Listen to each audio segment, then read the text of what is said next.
All right, guys, welcome back. This is going to be our March tooling series. We haven't had a tooling series video since back before Christmas, and so we're going to go ahead and do that now. And this is the pattern that we're going to be tooling this month. As with our previous tooling series that we did, if you would like the free copy of this pattern, you can follow the link down in the description of this video. There's a link down there. Just click on that. It'll take you to a page, just punch in your email address, and we'll get that emailed right over to you so that you can watch this video and tool along with us. And it'll be a PDF file. We do not mail this pattern to you. It'll actually be just a digital file. You download it when it comes in your email or when you get access to it, and print it off and then transfer it to a piece of leather, and you can tool along with us. This is a piece of 13-15 ounce Herman oak skirting, which is what I do all of these on. You can certainly do this on any thickness you want. I would not recommend going much less than about 10 ounce to since it's just a flat lay piece of leather. There's really not anything to it. If you do go 10 ounce, you might put some backing on it, like some blue tape or even poster board or something, just so it doesn't stretch a whole lot on you. And we'll kind of go from there. So let's get started, and we'll get this thing tooled up. Okay, so we've got this piece of leather, like I said, 13-15 ounce Herman oak. We've already, I did kind of dunk this and case it up just a little bit. You can certainly spray it down, whatever works best for you. But what we're going to do just like we do in any of our tooling patterns. We're going to start with our undercuts or our lifters, and we're going to go ahead and do everything that we can with those. I go ahead and start with my medium size lifter or undercut, and then get everything that I can with that. And so anything that's curved, we'll go ahead and start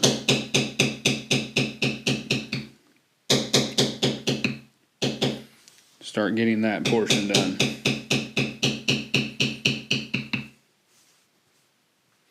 And if you haven't seen, if this is the first time you've seen one of our tooling series, you may go back and look at some of the earlier ones, and in case there's good information in those, and in case I miss mentioning something about my tools or something like that, they are in there.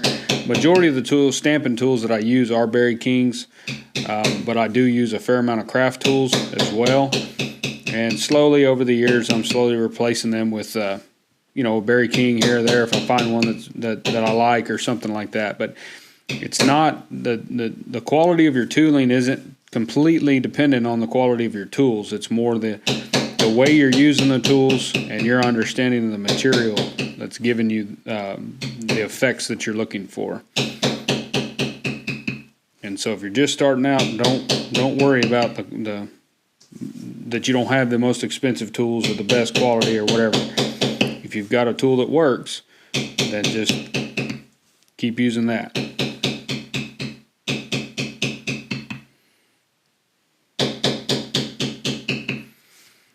Like I said, I'm not hitting every line and every piece. I'm mainly just going for my little curves with this medium-sized undercut or medium-sized lifter.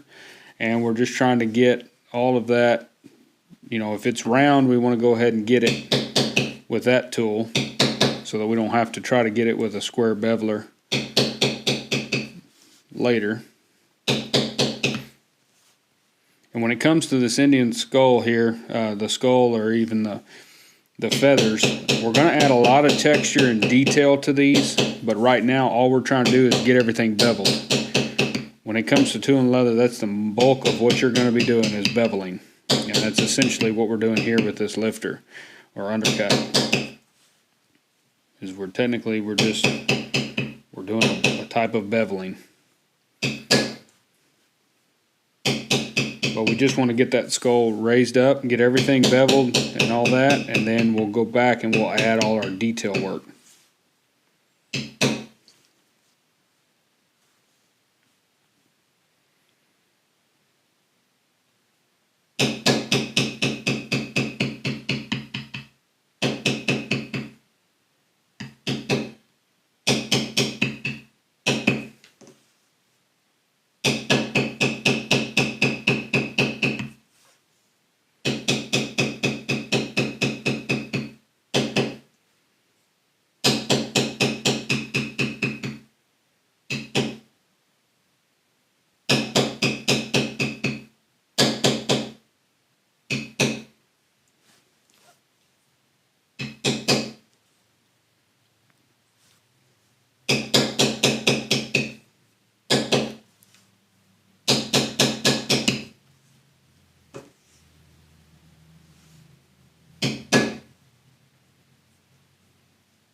Alright, so I got all the ones I could with that. Now I'm going to step down to my next smaller lifter here and get some of these smaller portions I couldn't quite get with that one because it was a little too big.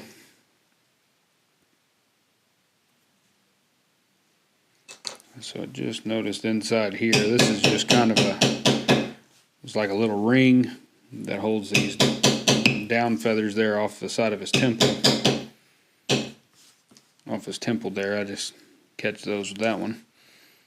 And that's about all I can get with that one. So now we'll step up and we'll do our bigger lifter, or bigger undercut. Again, I'm using both names because people claim that they're called lifters, not undercuts. It's whatever they're called. I call them undercuts because that's what you're kind of doing with them.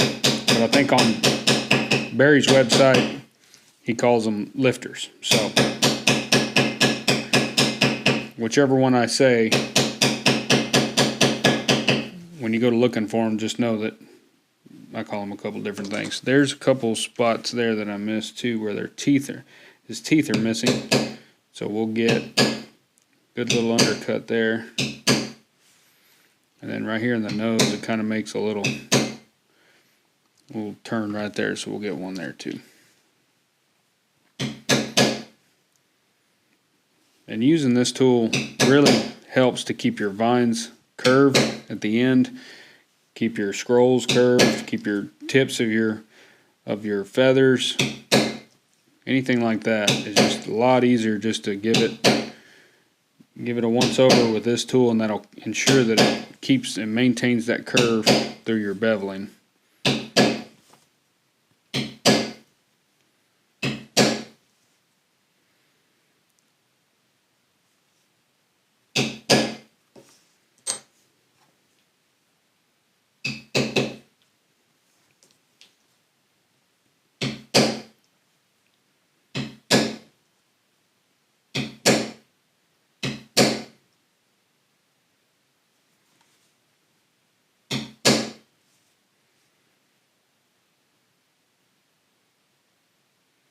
And I'm just kind of looking it over, make sure I didn't miss anything.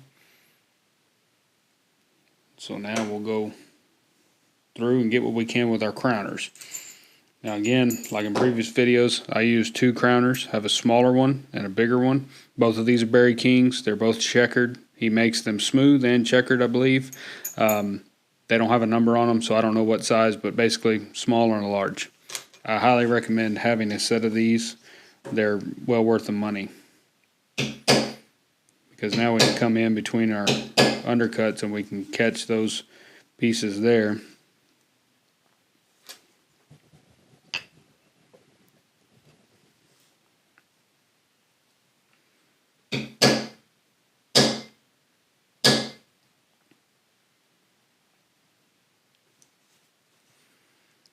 And that's about the most we can get with a smaller one. And then I'll usually take my larger one, and on the end of scrolls right there, you can get the tip of that scroll, and that really makes it nice. The tip of vines.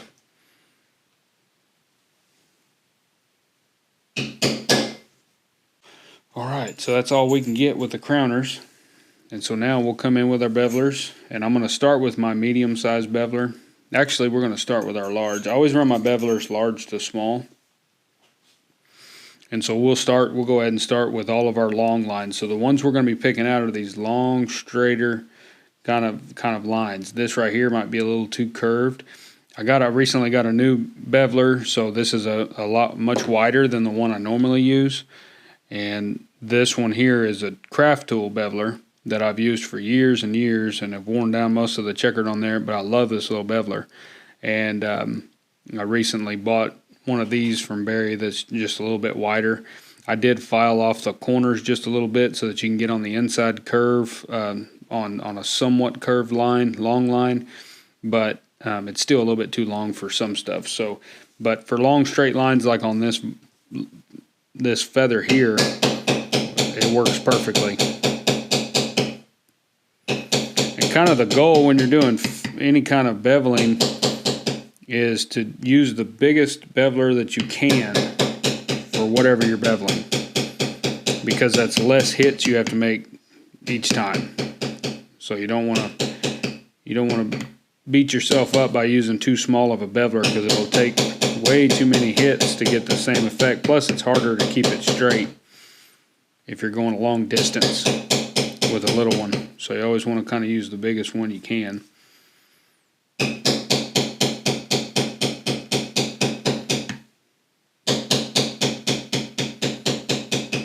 And if it doesn't fit on a line very well, just wait and we'll catch that line with a smaller beveler when we step down.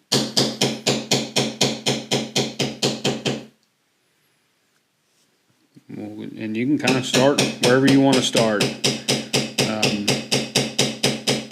The main deal is just to start somewhere, because you've got a lot of lines to bevel, so you've got to get them started.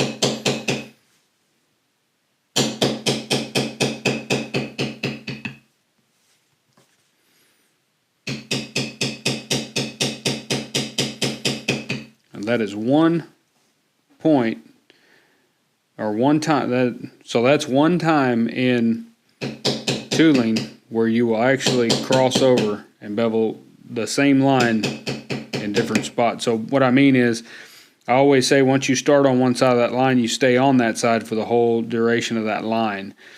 On something like this, where it's kind of a rag or a deal of material that's kind of wrapped around his forehead here, I'm starting on this side here to give it the effect of this piece going up underneath this stuff here. Once I get to about right here, now I want to spin and switch and bevel the other side of that line, because this material is on top of his skull, not underneath it. So we want to push the forehead of the skull back from about here out. So that's why we'll bevel on this side of the line. But up here, we want to have this look like it goes underneath. So we'll bevel on top here and then switch around and then go here. That's one of the very few times that you will do that. Majority of the other time, if you start on this side of that line, you're going to stay all the way. You're going to stay on that side. You'll never switch and go the other way. But on some artwork like this, it does break that rule. So just kind of one of those deals, as you get further and further into it and tooling more complicated patterns, just know that all rules are broken at some point to get the effect that you're looking for.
Now this is starting to get just a tick dry, so I'm going to grab my water bottle.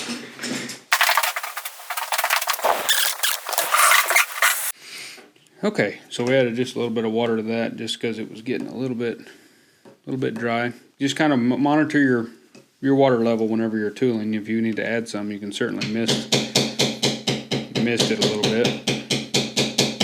Just don't want to oversaturate it.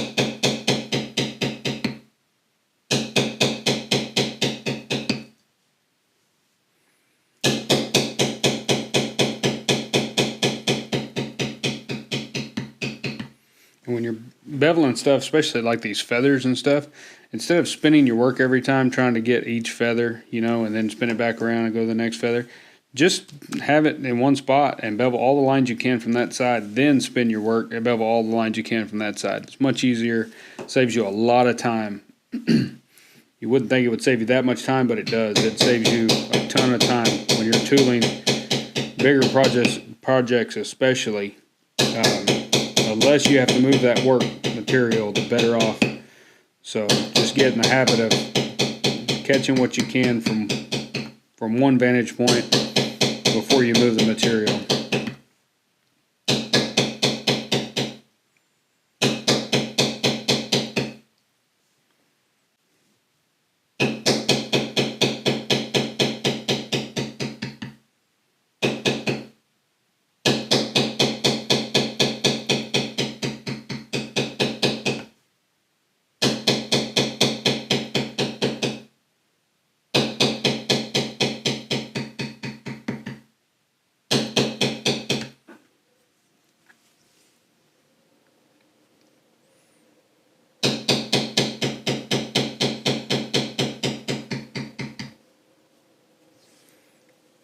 I think that would look better from the other way, just based on where they're curved. You can, when I do these feathers for these Indian headdresses, I usually only do one line for the spine, or bane of the feather, or whatever it is. I just do that just because it's easier, and we're going to paint this anyway, so just a little bit less to deal with. You can certainly bevel a double line there like you would on a leaf or any other kind of feather, but on these deals I usually don't.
And so all this vine work here, I'm going to go ahead and get that with my smaller beveler, just because I think it's going to be a little easier for me. And so we'll kind of start on the skull here. Get this big menacing looking eyebrow here. One of these days I need to do an Indian skull headdress deal like this that is happier looking. Which I guess if it's a skull and it's dead, why would it be happy? But they always look so mean and unhappy. But seems to work, I guess.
The good thing about beveling is you've got a lot of it to do in any pattern that you do.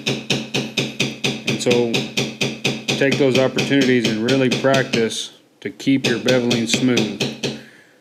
One of the things that drives me crazy if I see it in my work, and I do my very best to keep it out, but it's sometimes hard to keep all of it out, but is tick marks, or what I call tick marks. So if your beveling looks like this, you shouldn't run a beveler like that, because it makes these little marks, these little hash marks in between the tool. You want to be sure that you're floating that tool above the leather and tapping so that it's smooth. You should never see those tick marks along the edge like that. And so it takes a little bit of practice to get to where you can do it without really thinking about it, but you need to be sure and take the time, and if you see some, back up and, you know, kind of double tap and get it smooth.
Alright, so I've got all I can with the medium-sized beveler, so now we'll step down to our smaller beveler, and this is the smallest one I have. I have 3 sizes, the small, medium, and large. Like I said, these, the small and the large one, these 2 right here, these are Berry Kings, and then this one's an old craft tool. I will probably replace this one with a Berry as well. I kind of have. I bought this one, which is a Berry King as well. Again, I don't know what size it is, but it's kind of in between these 2.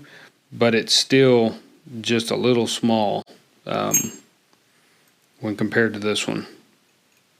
So you can see the difference there. So I like it and I use it a lot, but I don't use it as much as I still use my little craft tool one. So still on the hunt for the perfect little beveler for that. And that's just a personal preference. But now we'll take this small one and we'll just catch all the little stuff that we left behind with the previous bevelers. And again, to me, doing all you can with one tool before you put it down saves you so much time. So if you'll get in the habit of just getting everything you can with that one tool and then put it down and go to the next one, you'll save a lot of stamping time. Just because you're not constantly switching back and forth between tools, and then you end up with a bench full of tools just scattered out. And they fall on the floor and they'll always land on the tip and mess them up. So that's why I tool like that.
And when you're chasing these little pieces, you usually got to spin your work a little bit more, just because you're chasing down all these little bitty parts. So you got to move the material accordingly, but it's not usually too bad.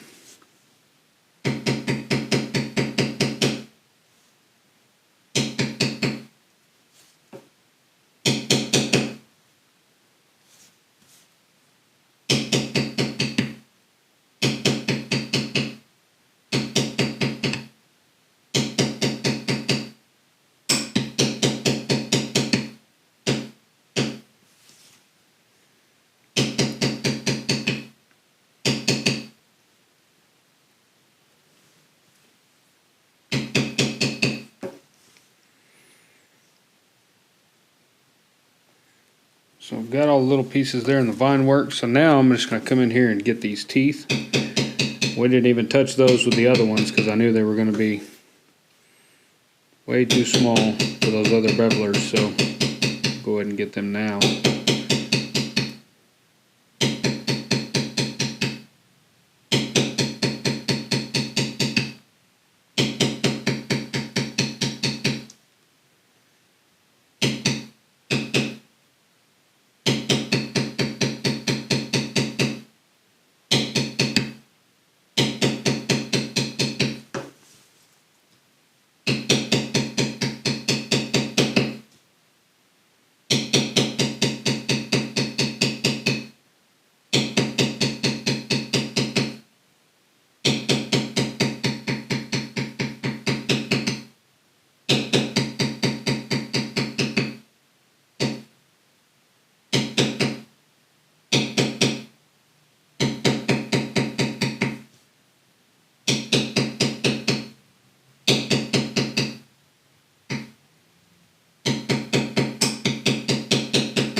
There's one little snaggle tooth over here on this side. But I think that's all the little spots. And so that wraps up our undercuts, our crowners, and our bevelers. We've done 3 sets of tools on this piece here, and now we're ready for background. So now when we come in here, we'll background all these areas. There's not a lot of background in this piece, but I'm going to save that for the next video, because we're going to do the background and the detail work on all the floral pieces, and then we'll begin the feathers and the skull and all that stuff. That'll be detail work that we do kind of last, and so we'll work on that in a future video. So this week, this is all we'll get done on this, but with the beveling, the undercuts or lifters, and the crowners. And so that'll kind of get you going. Play with that. Again, if you want the free pattern for this, it's a PDF download or a digital download. You can just click the link that's in the description. It'll take you right there. You pop in your email address, and we'll send it right over to you. You can get access to that and then trace this off and get it carved, and you'll be ready to tool along with us. So thank y'all very much for watching. Be sure and like and subscribe to this channel. And if you know somebody that enjoys leatherwork or wants to get into leatherwork, go ahead and share our channel with them. And if you haven't already, be sure and sign up for the LeatherCraft newsletter on our website. That way you can stay in contact with us on new stuff and new content and stuff that we're creating and things that are going on. So thank y'all very much.